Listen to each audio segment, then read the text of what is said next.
होतात आणि चौकुळचा प्रश्न जो प्रलंबित राहिलेला आहे तो माझ्यामुळे राहिलेला नाही. तिथल्या लोकांनी एक विनंती अशी केली होती की चौकुळचा प्रश्न आणि आंबोली गेळेचा प्रश्न हा वेगळ्या स्वरूपाचा आहे, कारण तिथली कबुलायत कधीही रद्द झालेली नाही. त्याच्यामुळे ती क्लास 1 दर्जाची मीटिंग आहे. त्याच्यामुळे त्याचे वेगळं त्याला या संदर्भात वेगळं त्याची मीटिंग घेण्यात यावी. आणि त्याच्यानंतर जिल्हाधिकारी आणि सर्व अधिकाऱ्यांना घेऊन मी त्यांची मीटिंग घेतली ज्याला नवरात्र होती त्यावेळेला.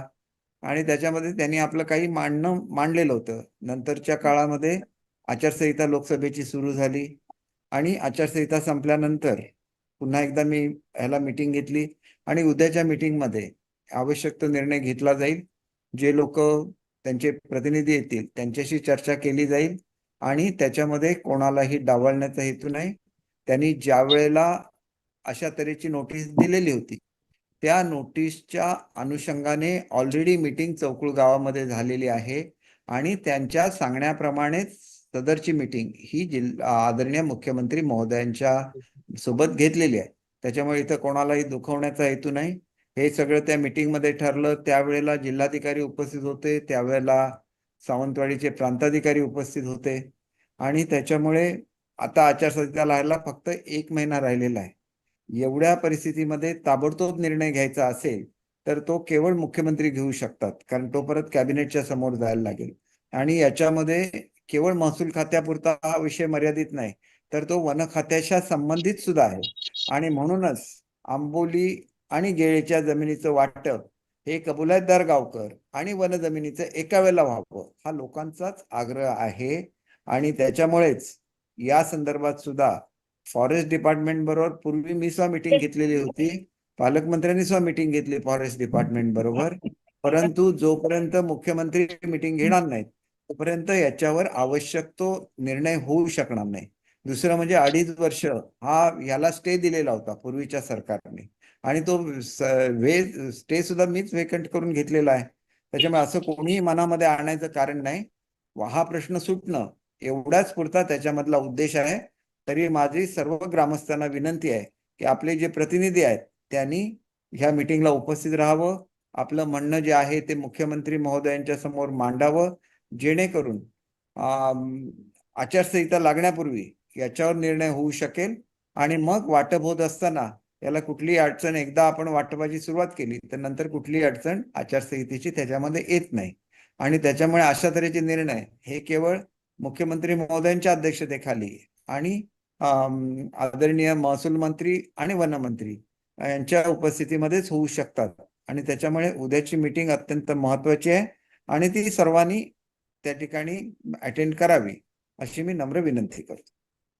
भाई त्यांचं म्हणणं आहे काय माहिती आहे की वर्ग 1 जमीन आणि कबुलातदार गावकार म्हणून आपली जी जुनी हे होती नोंद ती तशीच करून मिळावी, बाकी आमचा काही विरोध नाही असं त्यांचं म्हणणं आहे. जरा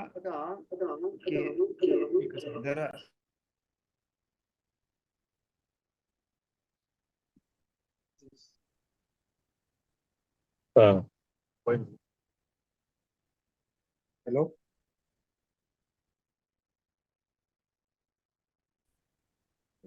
आवाज ऐकू येतोय?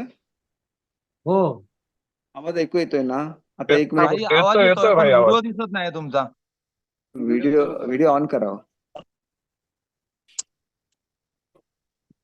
आता दिसतोय का? नाही अजून. खूप खूप लांब झालाय तो, जरा क्लोज घ्या, अजून घ्या, झूम करा, अजून झूम करा, अजून अजून अजून सेंटरला, जरा सेंटरला होते,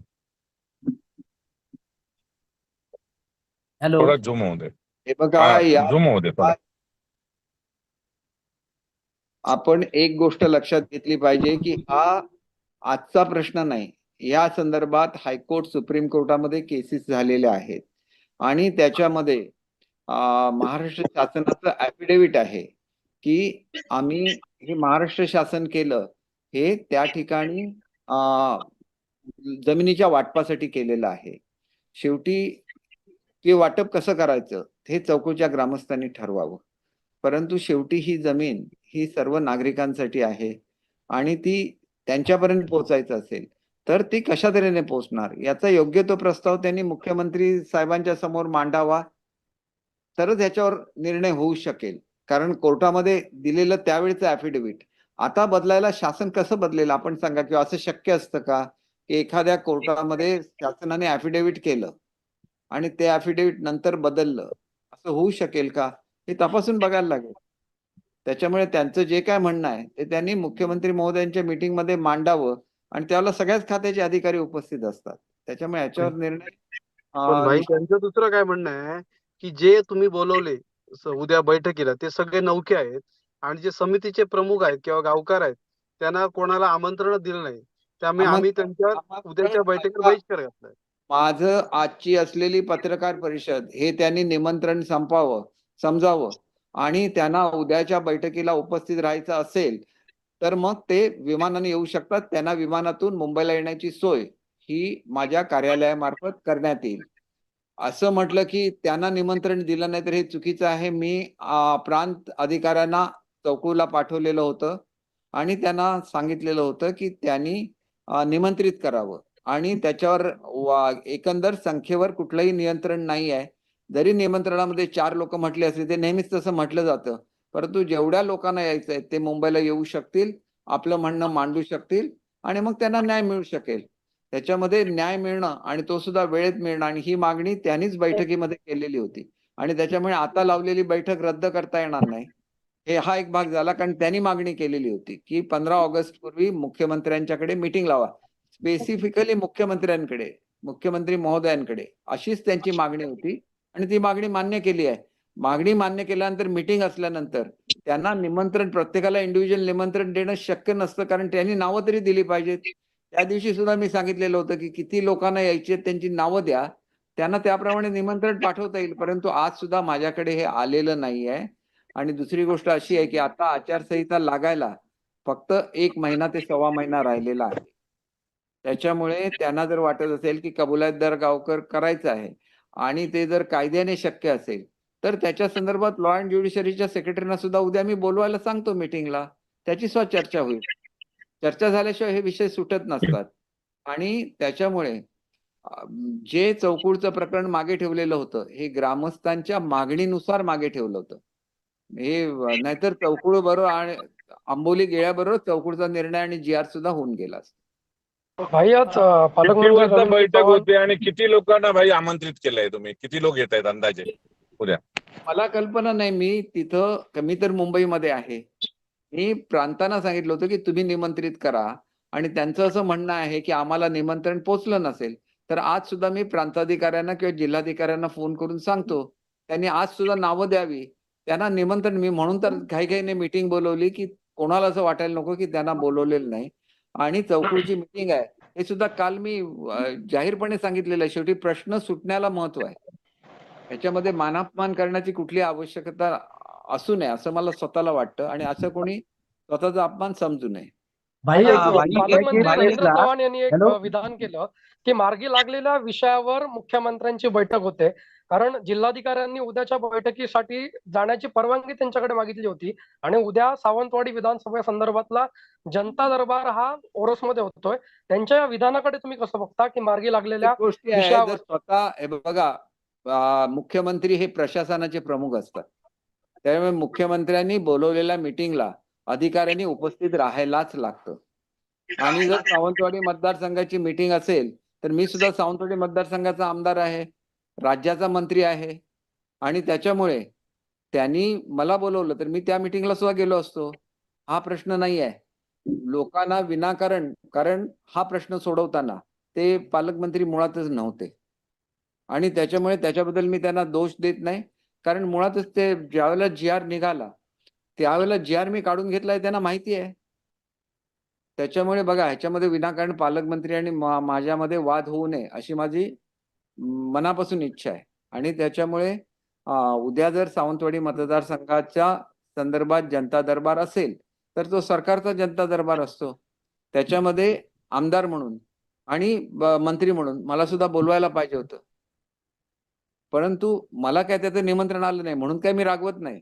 परंतु चौकुळवासियांनी 15च्या पूर्वी मीटिंग ठेवायला सांगितली, त्याच्यामुळे 14 ही एकच दिवस उपलब्ध होता त्यांचा आज आमची कॅबिनेट होती आणि 14 दिवस उपलब्ध असल्यामुळे 14 तारीख त्यांना दिली आणि त्यांनीच म्हटलेलं होतं की 15च्या पूर्वी जर मुख्यमंत्र्यांच्याकडे मीटिंग लागली तर आम्ही उपोषण करणार नाही. त्याच्यामुळे आता सुद्धा माझी आपल्या मार्फत त्यांना विनंती आहे की त्यांनी यावं आणि आपली बाजू उद्याच्या मीटिंगमध्ये मांडावी. उद्या सकाळी 11 वाजता फ्लाईट असते किंवा 1:30ची फ्लाईट आहे ह्याच्यावरून वास्कोवरून. तो ना फ्लाईट त्यांना जी मिळेल त्याच्यामधून ते येऊ शकतात. सगळी व्यवस्था मी करेन आणायची. प्रश्न सुटावा एवढीच माझी प्रामाणिक इच्छा आहे आणि त्यांनी सांगितलं म्हणूनच हा प्रश्न प्रलंबित राहिलेला आहे. भाई त्याने असं म्हटलंय की केसरकरांनी गेली 15 वर्ष म्हणजे आजच्या मंगळवारची ज्यांची बैठक झाली त्याच्यात की काही प्रश्न सोडले नाही, त्यामुळे आता या प्रश्नापासून त्यांनी दूर राहावं, आम्ही प्रश्न सोडवण्यास समर्थ आहोत. असं का त्यांनी एवढ्यापर्यंत भूमिका घेतली? हे बघा, त्यांना शिकवणार कोणतरी असेल ना. मला बघा असं म्हणण्याचं काही कारण नाही, कारण जे लोक आता ज्यांनी मुलाखत दिली ते ह्या प्रश्नामध्ये कधी होते हे मला माहिती नाही. ठराविक लोक जी आम्ही गेल्यानंतर तिथं बोलतो त्यांनी आलं पाहिजे आणि मुख्यमंत्री साहेबांच्या समोर सांगितलं पाहिजे. 15 वर्ष प्रश्न प्रलंबित होता त्यावेळेला सुद्धा हा प्रश्न सोडवण्याचा GR हा मी काढून घेतलेला आहे. आपण उपमुख्यमंत्र्यांना विचारू शकता, त्यांची सही मी घेतलेली आहे त्यावेळेला. आणि ह्या वेळेला सुद्धा आपण महसूल मंत्र्यांकडून खात्री करून घेऊ शकता की मुख्यमंत्र्यांचा त्याच्यावर असलेला स्टे पूर्वीच्या मुख्यमंत्र्यांचा म्हणजे उद्धव ठाकरेंचा हा मी उठवून घेतलेला आहे. त्यांना जर प्रश्न सोडवायचाच नसेल तर तो त्यांचा प्रश्न आहे, माझा प्रश्न नाही. माझ्या दृष्टीने प्रश्न सुटणं हा आवश्यक आहे आणि त्या दृष्टीने सर्वांनी सहकार्य करणं आवश्यक आहे. कोणी श्रेय घेणं हा काय भागच नसतो त्याच्यामध्ये. कारण दुसरं भाई त्यांची ते म्हटलंय का भाई की जोपर्यंत हा भाई प्रश्न मार्गी लागत नाही तोपर्यंत आपण 15 ऑगस्ट पासून बेमुदत उपोषण करणार. त्या संदर्भात तुमची भूमिका नेमकी काय असणार? अहो प्रश्न सुटणार कसा? प्रश्न चौकूला उपोषणाला बसून प्रश्न सुटू शकतो का? हा प्रश्न मुंबईमध्ये सुटू शकतो आणि तसं कोणी जर त्यांना सांगितलेलं असेल तर ते चुकीचं सांगतायत. बेमुदत उपोषण हा काय ह्याच्यावरचा मार्ग नाही.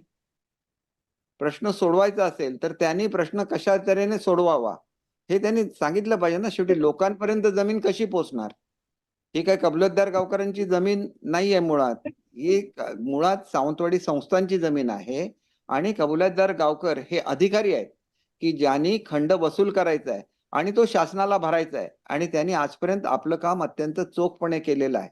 परंतु आज जर एखाद्या जमिनीमध्ये नुकसान झालं तरी ग्रामस्थांना त्याची नुकसान भरपाई मिळत नाही, त्यांना बिल्डिंग बांधण्यासाठी परवानगी मिळत नाही. हे जर मिळालं पाहिजे तर ह्याच्यावर कधीतरी निर्णय झाला पाहिजे. तो चौकुळमध्ये उपोषण करून होणार नाही. तो मुंबईला मुख्यमंत्र्यांच्या बरोबर आणि महसूल मंत्र्यांच्या बरोबर मीटिंग होऊ शकेल. कारण याच्यामध्ये वन खात्याचा सुद्धा प्रश्न आहे, त्याच्यामुळे वनमंत्री सुद्धा त्या ठिकाणी उपस्थित लागतील.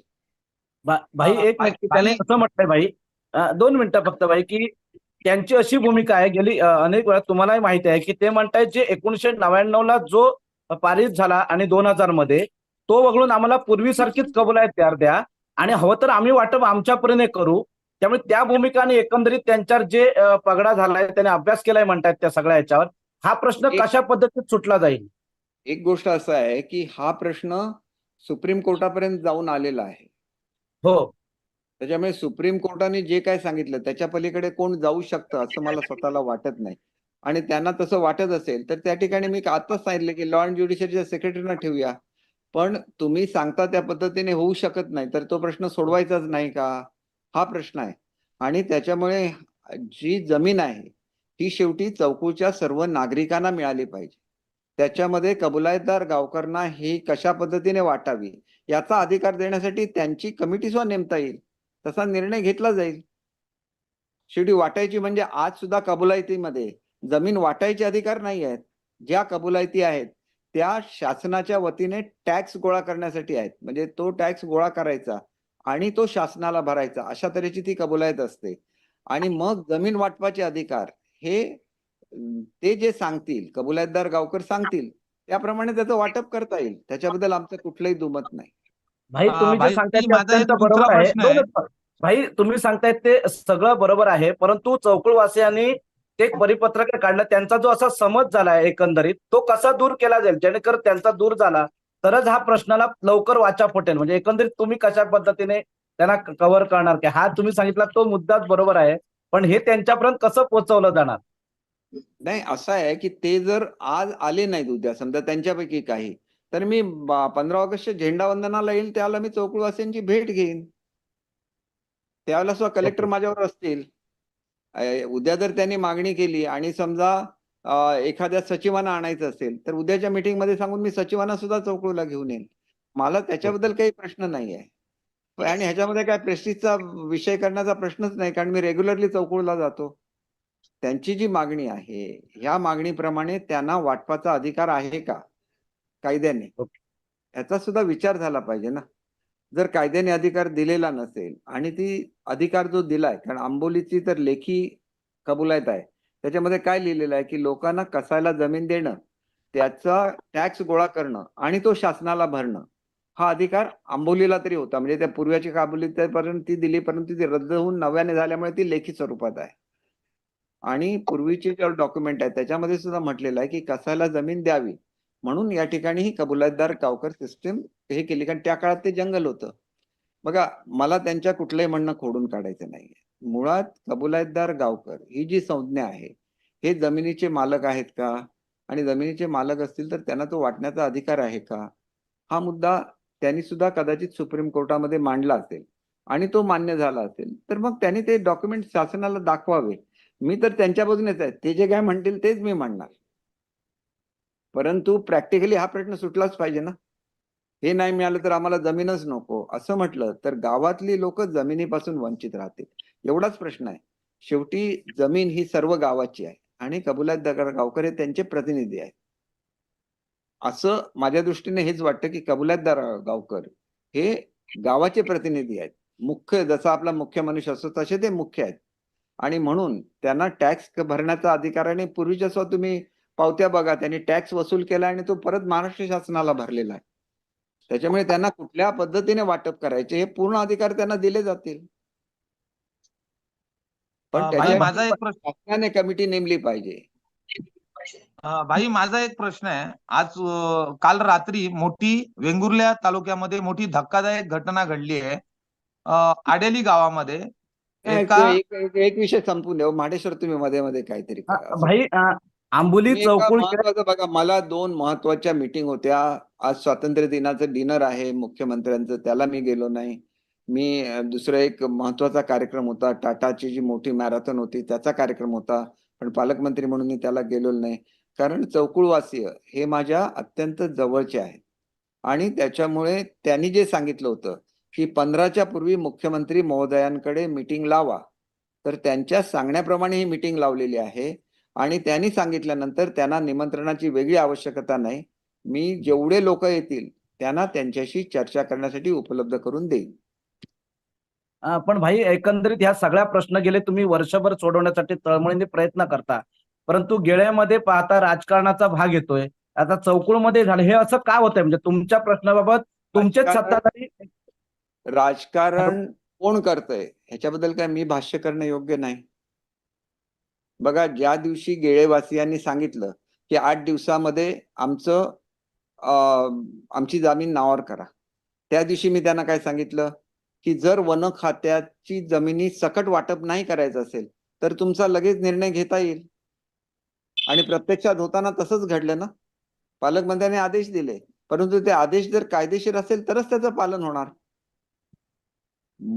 कसं असतं की वन खात्याची जमीन ही वन खात्याच्या परवानगीशिवाय ट्रान्सफर करता येत नाही. हेच मी त्यांना सांगितलं. त्याच्यामध्ये वाईट वाटणार काही नव्हतं. मी वस्तुस्थिती सांगितली आणि मुंबईला आल्यानंतर तीच वस्तुस्थिती त्यांना कळली, कारण ही मीटिंग पूर्वी सुद्धा होऊन गेलेली आहे. त्याच्यामध्ये त्यांनी सांगितलेलं होतं की कलेक्टरने अहवाल पाठवावा, त्याच्यानंतर आम्ही ते अहवाल मान्य करू असं सांगितलेलं आहे. तर त्याच्यानंतर आचारसंहिता लागली. आचारसंहितेनंतर जिल्हाधिकाऱ्यांनी आता सुद्धा ते अहवाल पाठवत असताना येळे आणि आंबोली दोन्ही पाठवा म्हणून मी सांगितलेलं आहे. कारण त्यांनी सांगितलं की एका वेळेला दोन्ही जमिनीचं वाटप व्हावं, त्याच्यासाठी हे पेंडिंग राहिलेलं आहे. अदरवाईज जमीन वाटपाचा क्लिअर कट GR आहे आणि त्याच्यामध्ये असंही म्हटलेलं आहे की वन खात्याची असलेली जमीन ही सुद्धा त्यांना वाटण्यात यावी.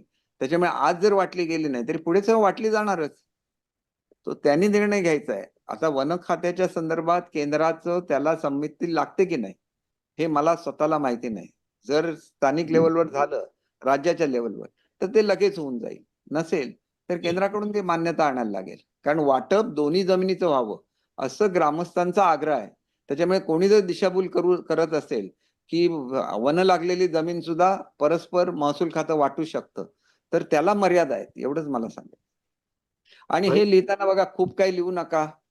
माझं म्हणणं आपण एवढंच पेपरमध्ये लिहा की चौकुळवासियांच्या मागण्याला माझा पूर्ण पाठिंबा आहे आणि या संदर्भात किमान 2-3 मीटिंग मी घेतल्या आणि ज्या दिवशी उपोषणाची नोटीस मला मिळाली त्याच्यानंतर मी तातडीने चौकुळला जाऊन मीटिंग घेतली आणि त्या मीटिंगमध्ये मला असं सांगण्यात आलं की 15 ऑगस्ट पूर्वी आपण मुख्यमंत्री महोदयांच्या बरोबर आमची मीटिंग लावा, आम्ही त्या ठिकाणी उपोषण मागे घेऊ.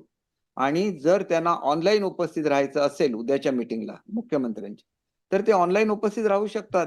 आता काय टेक्नॉलॉजी, आता मी तुमच्याशी बोलतोय, ऑनलाईन बोलतोय. त्याच्यामुळे असं बिलकुल नाही की 14 तारीखच्या मीटिंगला बोलण्यासाठी त्यांनी ठरवावं की आमचे प्रतिनिधी म्हणून कोणी बोलावं, हे त्यांनी ठरवावं. त्याच्यामुळे हा प्रश्न सुटला पाहिजे. आणि केवळ अशाच ह्याच्यापोटी की अगोदर कबुलातदार गावकर करा आणि आम्ही त्याचं वाटप करू, असा जर आग्रह असेल तर कबुलातदार गावकरांना जमिनीचं वाटप करण्याचा अधिकार आहे की नाही हे त्यांनी सिद्ध करायला लागेल ना शासनाच्या समोर, किंवा कोर्टामध्ये सिद्ध करायला लागेल.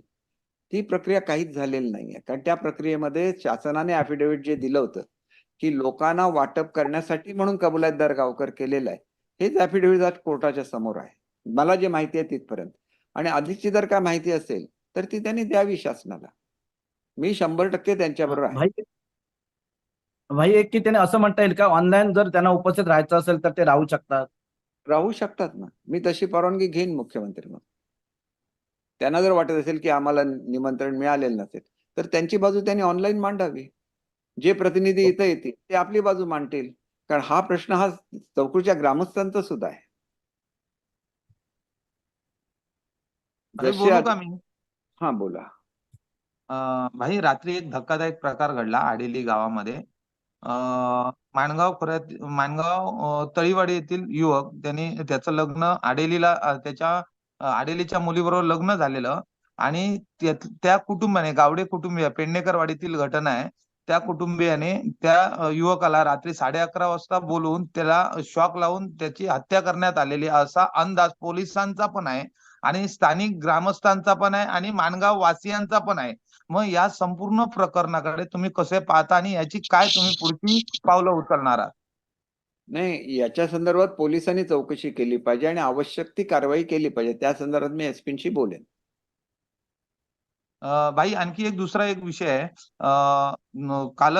आजच मिलिंद नार्वेकर यांचा सिंधुदुर्ग दौरा झाला, या संदर्भात तुम्ही काय सांगू शकता? बघा, त्यांना दौरा करायचा त्यांना अधिकार आहे ना, ते आमदार आहेत उबाठाचे आणि त्याच्यामुळे त्यांना तो अधिकार आहे. त्यांनी येऊन आपल्या मीटिंग घ्यायचा त्यांना अधिकार आहे. आमच्या मीटिंग जशा आम्ही घेतो तसं त्यांना तो अधिकार आहे. पण त्या मीटिंगच्या दरम्यान तुमच्यावर देखील ताशेरे ओढले गेलेले आहेत, एकंदरीत काय सांगू शकता? माझ्याबद्दल बघा असं आहे की ते आता दुसऱ्या पक्षात आहे, मी दुसऱ्या पक्षात आहे. आजपर्यंत त्यांना कधीही खासदारकीच्या संदर्भात सीट निवडून येत नव्हती. पहिल्यांदा त्यांना सीट निवडून आली त्यावेळेला त्यांनी येऊन जाहीर केलं कणकवलीला की आपल्या विजयामध्ये सिंहाचा वाटा दीपक केसरकर यांचा आहे. ठीक आहे, त्याच्यानंतर 2 खासदारकीच्या निवडणुका झाल्या, मी त्यांच्याबरोबर होतो. ज्यावेळेला मी त्यांच्याबरोबर नव्हतो त्यावेळेला मला मानणारी सुद्धा मोठ्या प्रमाणात जनता आहे सिंधुदुर्गमध्ये. ती पूर्णपणे मी आणि राणेसाहेब एकत्र होतो, आमच्याबरोबर राहिले. अधिक पालकमंत्र्यांचे कष्ट होते. भाजप, सेना, राष्ट्रवादीचे जे कार्यकर्ते आहेत सगळ्यांनी मेहनत घेतली आणि त्याच्यामुळे आमची खासदारकीची सीट आता निवडून आलेली आहे. त्याच्यामुळे त्यांना वाईट वाटणं स्वाभाविक आहे. त्याच्यामुळे ते काही बोलले तरी त्याच्याकडे दुर्लक्ष करणं योग्य राहील. भाई आणखी एक मोठा प्रश्न आहे. सध्या सिंधुदुर्ग जिल्ह्यातील आरोग्य यंत्रणा पूर्णतः निष्क्रिय झालेली आहे असा विरोधकांकडनं आरोप होतोय. या संदर्भात काय सांगू इच्छिता? डॉक्टर किंवा औषधोपचार देखील किंवा रुग्णांना व्यवस्थित सेवा त्या ठिकाणी दिल्या जात नाहीये.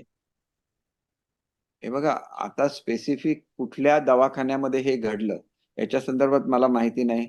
आम्ही आता मुंबईच्या दवाखान्यांना सुद्धा मी जिल्हा नियोजन मंडळामधून पैसे पूर्वी ज्यावेळेला मी पालकमंत्री त्यावेळेला जिल्हा नियोजन मंडळातून आम्ही निधी देत होतो आणि विद्यमान पालकमंत्री स्वतः ते देत असावे.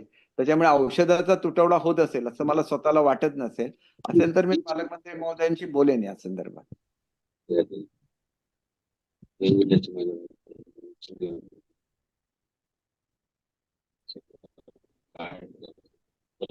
झालं ना भाई? हो, तुम्ही बघा हे जास्त याच्यामध्ये कन्फ्युजिंग काय लिहू नका. त्या माहितीसाठी मी इतर गोष्टी बोललेलो आहे. एक मुख्य गोष्ट म्हणजे त्यांनी मागणी केलेली होती की 15 तारीखच्या पूर्वी मुख्यमंत्री महोदयांच्या बरोबर मीटिंग लावा म्हणून, आणि त्यांना उद्याच्या मीटिंगला येण्याचं निमंत्रण हे मी या मतदारसंघाचा आमदार म्हणून त्यांना आज आपल्या मार्फत देतोय. त्यांनी अवश्य या मीटिंगला उपस्थित राहावं, आपली बाजू मांडावी आणि या संदर्भातला आवश्यक तो निर्णय घेण्याचा हा प्लॅटफॉर्म आहे. आणि त्यांच्या मागणीप्रमाणे, नाहीतर मी महसूल मंत्र्यांबरोबर मीटिंग लावली असती. मुख्यमंत्र्यांची मीटिंग अत्यंत महत्वाची असते आणि त्याच्यामुळे ती मीटिंग लागल्यानंतर सर्वांनी सहकार्याची भूमिका घ्यावी, मीटिंगला उपस्थित राहावं, आपला प्रश्न मांडवा आणि जर त्यांना पाहिजे तसा तो प्रश्न सुटत असेल तर मला आनंद होईल. मी कशाला नको म्हणून सांगणार.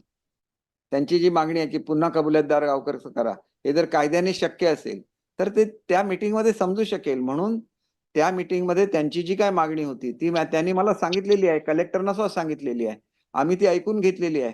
उद्या ज्या वेळेला सर्व डिपार्टमेंटचे सचिव येतील त्याला त्यांचं जे काय म्हणणं आम्ही ऐकून घेतलेलं आहे ते आम्ही ते सुद्धा मांडू शासनाच्या समोर. त्याच्यामुळे चांगल्या तऱ्हेची, आणि त्यांना जर ऑनलाईनची मागणी केली तर आपण त्यांना विचारा, आणि ऑनलाईनची मागणी दुपारपर्यंत माझ्याकडे आली तर आम्ही कलेक्टर ऑफिसला सांगून त्यांची ऑनलाईन त्यांना उपस्थित राहण्याची व्यवस्था करू. तहसीलदार ऑफिस किंवा प्रांत ऑफिसमध्ये, तहसीलदार ऑफिसमध्ये सुद्धा त्यांना उपस्थित राहता येईल.